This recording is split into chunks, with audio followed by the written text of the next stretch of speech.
As DSTs podem ser causadas por diferentes agentes biológicos. Mais frequentemente, as DSTs são causadas por vírus e por bactérias, mas elas podem também ser causadas por protozoários ou até mesmo por fungos, né? Aqui nós temos o exemplo, né, o HPV, que é o papiloma vírus humano, ó, então o condiloma é causado por um vírus, né, a gonorreia é causada por uma bactéria, Neisseria gonorrhea, né, causa uma infecção lá, uma inflamação na uretra. Tricomona vaginalis, também a doença chamada de tricomoníase, é causada por um protozoário, né? O tricomona ali é um protozoário flagelado. Então esses são os agentes causadores mais comuns de DSTs. Se a gente entrar lá no site aids.gov.br, que é uma excelente fonte, uma excelente referência para nós aqui no Brasil, né? Um site ligado ao Ministério da Saúde, nós temos lá uma lista com as principais DSTs, né, que acometem os brasileiros. Então eu peguei lá o nome lá dessas principais DSTs, né? Então vamos conferir ali, ó, sífilis, cancro mole, AIDS, condiloma, que é o HPV, clamídia, gonorreia, tricomonias, linfogranuloma, venéreo e herpes são as DSTs mais comuns aí que acometem os brasileiros. Como identificar uma DST, né? Como é que a gente vai saber, vai desconfiar se tem ou não uma DST? Após uma exposição, né, um contato sexual, alguns dias depois, começar a aparecer vermelhidão, começar a aparecer coceira, né, nas genitálias, úlceras no pênis, né, ou na palma da mão, na sola dos pés, na vulva, dentro da vagina, verrugas próximo, geralmente próximo né, das genitálias, corrimentos, que seria uma secreção de cor e aspecto, cheiro anormal, são os sintomas mais comuns, né? Então teve a exposição, apareceu um desses sintomas, tem que tomar cuidado, né? O ideal é que procure um médico, evite a automedicação, procure um médico, porque a maioria das DSTs são facilmente tratáveis e curáveis, né? Se a gente identificar lá no começo da infecção, né, vai tomar lá o remedinho, a doença vai desaparecer, e às vezes se a pessoa vai deixando, vai prolongando aí o início do tratamento, pode até trazer sequelas graves, pode causar esterilidade, pode causar até morte, e aumenta muitas vezes a probabilidade de se contrair o HIV, né? Então o HIV, a transmissão aí do HIV está associado também, aumenta muito a sua chance quando associado a outras doenças sexualmente transmissíveis. Temos aqui uma tabela com as principais doenças sexualmente transmissíveis, só para a gente ter uma ideia do número de casos por ano na população sexualmente ativa no Brasil. Olha lá, sífilis, mais de 900 mil casos, gonorreia, mais de 1,5 milhão, clamídia, quase 2 milhões de casos por ano, herpes genital, mais de 600 mil, HPV também, ó, mais de 600 mil casos por ano. Então é um número, né, considerável. Então vamos conhecer, falar um pouquinho sobre algumas DSTs, tá? Aqui o objetivo não é falar de todas com detalhes, então vou falar um pouquinho de duas DSTs bastante comuns, o HPV e um pouquinho da AIDS também, tá? Então o HPV é a sigla de papiloma vírus humano. A doença é conhecida como condiloma, existem mais de 100 tipos de vírus, né, que causam condiloma, né? Então o HPV ele está associado principalmente à formação de verrugas nas genitálias, pode ser ali verrugas na vulva, no colo do útero, na vagina, no escroto, na uretra, no ânus e até mesmo na boca e na garganta. São essas verrugas genitais, tá? O HPV ele vai ser transmitido por contato, então contato com a pele, contato com mucosas durante o ato sexual, e raramente o HPV vai ser transmitido através de compartilhamento de roupas íntimas, através de uso de banheiro, né, que não foi higienizado corretamente. Isso é mais raro, quase sempre mesmo através de contato sexual. O HPV ele não tem cura, né? E existe tratamento. No caso das verrugas, as verrugas são removidas. Periodicamente a pessoa vai até o médico para acompanhar o surgimento de novas lesões, de novas verrugas, mas ele não tem cura. Tem tratamento, né? Mas ele não tem cura. Existem mais de 100 tipos de HPV conhecidos. E ele está associado ao câncer, né? Câncer no colo do útero, câncer na vulva, no ânus e até mesmo no pênis, tá? Dois desses vários tipos de HPV que existem, o HPV 16 e o HPV 18, aparecem em 70% dos casos de câncer, né? E aparecem em 82% dos pacientes com câncer no colo do útero, né? 70% dos casos de câncer, assim, no geral, né? E 82% das pessoas que têm, das mulheres que têm câncer no colo do útero, tá? Existem 15 subtipos de HPV oncogênicos. Oncogênico, esse termo oncogênico se refere associado ao câncer, tá? Recentemente, né, aí nos últimos anos, o Ministério da Saúde incluiu a vacina contra HPV no calendário oficial, né? Então, houve um programa, uma programação, as meninas entre 9 e 13 anos de idade, elas foram vacinadas nos últimos anos e recentemente até os meninos foram incluídos, né? Então, meninas e meninos devem tomar essa vacina antes de iniciar, né, a vida sexual.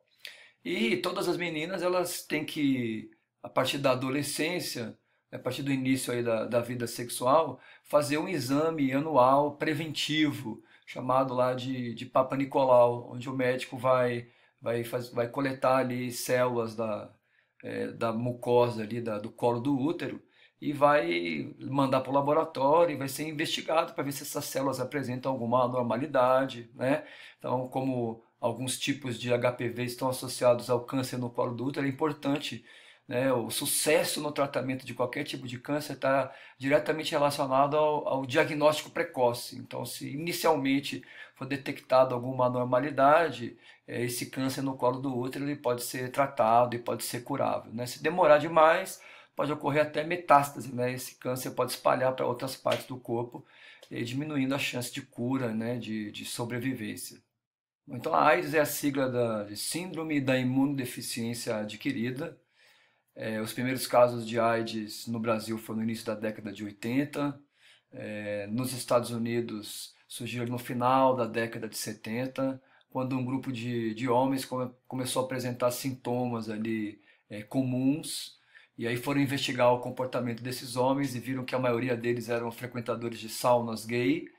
Então, no início, antes da AIDS se chama AIDS mesmo, chamado de praga gay, de câncer gay, porque associava-se o surgimento dessa doença à prática homossexual. Logo depois começaram a surgir mulheres contaminadas, usuários de drogas injetáveis, né? Então, no início da doença se falava muito em grupo de risco, que eram homossexuais, bissexuais, usuários de drogas injetáveis, né, hemofílicos. Hoje em dia não se fala mais em grupo de risco, se fala em comportamento de risco. A AIDS é causada, né, por um vírus, o vírus é chamado de HIV, vírus da imunodeficiência humana, e a transmissão desse vírus é através do sangue, através do esperma, secreção vaginal, pode ser através da placenta, né, uma transmissão horizontal ali, perdão, uma transmissão vertical, de mãe para filho, e pode ser também através do leite materno. Uma das formas de entender melhor o que é a AIDS e como é que é a evolução dessa doença é analisando esse gráfico aí. Esse gráfico ele é clássico, né? Nós temos várias questões de vestibulares mostrando esses dados aí, tá? Então é bom a gente entender um pouquinho aqui, né? Então primeiro que ele mostra, tem 3 eixos. Nós temos aí um eixo aqui do lado esquerdo que tem o gráfico, a curva de azul, que é o número total de linfócitos T, né, que é o nome da célula, de uma das células-alvo do HIV. O linfócito T é uma célula do sistema imunológico. O papel do linfócito T é reconhecer corpos estranhos. Toda vez que entra um agente causador de doença no nosso corpo, o linfócito T reconhece e promove uma resposta imunológica, né, que inclui aí a produção de anticorpos que vão atacar, neutralizar esse agente, né? Então, uma célula de defesa. Do lado direito aqui a gente tem de vermelho cópias de RNA do HIV por ml de plasma. Então isso seria a carga viral, né? Então quando a pessoa faz o teste, detecta que está contaminado lá pelo HIV, logo após o teste detecta a presença do anticorpo, o anti-HIV, né? Então se o sistema imunológico está produzindo anti-HIV, é porque o reconheceu, ele entrou no corpo. Então, logo depois a pessoa faz o exame e detecta a carga viral. Essa carga viral está diretamente relacionado também com a probabilidade de transmissão da doença. Se a carga viral é elevada no plasma, então a probabilidade de encontrar esse vírus no sangue, ou em fluidos corporais, no sêmen, na secreção vaginal, é maior. Se a carga viral é baixa, aí a probabilidade de transmissão é menor, né? E aqui embaixo a gente tem o tempo, dá para ver que a primeira parte aqui do gráfico, que chama de fase aguda, o tempo está em semanas e depois a fase crônica ali da AIDS, propriamente dita, está em anos, né? Então a gente vê que ali no dia zero, 0 semanas seria o momento da infecção, e como o HIV ele se reproduz dentro dos linfócitos T, a gente vê que o número de linfócitos ele diminui e a carga viral aumenta, né? Quando na fase aguda, quando a pessoa tem alguns sintomas, sim, ela passa mal, ela tem febre, né? Ela fica ali doente e às vezes não associa com a relação sexual que ela teve, né? Com a contaminação. E aí o sistema imunológico reconhece esse vírus, começa a reagir à presença dele. Dá para ver ali que a partir da sexta semana o número de linfócitos aumenta, começa a aumentar e a carga viral diminui, né, se mantém ali baixo. E aí a doença entra então no que a gente chama de fase crônica, onde há uma latência clínica. Essa latência clínica é que clinicamente não vão ter sintomas. A pessoa pode passar alguns anos aí sem saber que está contaminada, né? Aí dá para ver também que progressivamente o número de linfócitos ele vai caindo e a carga viral vai aumentando. E aí quando o número de linfócitos chega naquele número ali, ó, 200, ó, onde tem aquela linha pontilhada, é um número crítico. A partir daí começam a surgir os sintomas, o que caracteriza a AIDS, né? A AIDS é uma síndrome, é um conjunto de sinais e de sintomas, de doenças. Então começam a surgir as doenças oportunistas. Como a imunidade está muito baixa, doenças que normalmente não aparecem numa pessoa sadia, ou que são pouco frequentes em pessoas sadias, elas começam a atacar essa pessoa, né? As doenças oportunistas mais comuns são tuberculose, pneumonia, meningite, encefalite, infecção gastrointestinal, dando diarreia. É comum aparecer um tipo de câncer de pele chamado de sarcoma de Kaposi, infecções nos olhos que pode causar, inclusive, cegueira, herpes. Então, a pessoa, então, ela morre em consequência de uma dessas doenças oportunistas, né? Bom, com o conhecimento científico que a gente tem hoje em dia, a gente sabe que o diagnóstico precoce é muito importante. A pessoa descobre logo no início que ela está contaminada, ela vai submeter ao tratamento, onde ela vai receber ali um coquetel de drogas, né? E esse tratamento vai manter a carga viral baixa e vai manter o número de linfócitos alto, né? Perto do normal. Então essa pessoa ela vai viver quase que normalmente. A gente fala quase que normalmente porque o tratamento ele provoca reações adversas, tem efeitos colaterais. Eu acho que vale a pena você entrar lá no site aids.gov.br, é uma ótima referência para nós, né? Ela tem muitas informações úteis. É um site ligado ao Ministério da Saúde, e lá tem o nome de cada medicamento que é usado no tratamento e as reações adversas, né? Porque a mídia fala muito em a pessoa que tem AIDS, ela vive normalmente, né? Ela não vive normalmente, ela tem que primeiro que deve ser um peso psicológico muito grande, né? Carregar esse diagnóstico de AIDS, que a pessoa não vai esquecer em momento nenhum da vida dela, né? E o tratamento ele tem essas reações aí desagradáveis, vale a pena a gente dar uma lida, ver como é que são essas reações, para não achar que a AIDS é uma doença tratável, inofensiva, que não tem problema nenhum.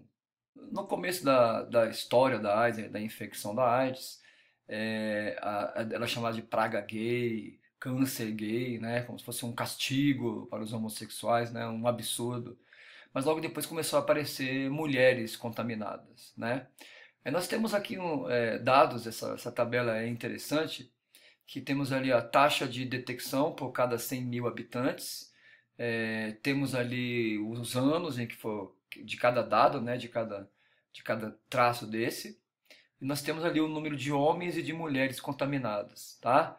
E nós temos ali essa linha vermelha, é a razão entre homens e mulheres, masculino e feminino, né? Então, quanto maior esse número, maior é o número de homens em relação ao número de mulheres. Então a gente vê que até 2008 se manteve estável ali o número, a relação entre o número de homens e de mulheres contaminadas, né? Sendo que um número maior, sempre um número maior de homens contaminados. E a partir de 2009, ó, essa razão começa a aumentar. Isso quer dizer, o número de homens contaminados ele está aumentando em relação ao número de mulheres.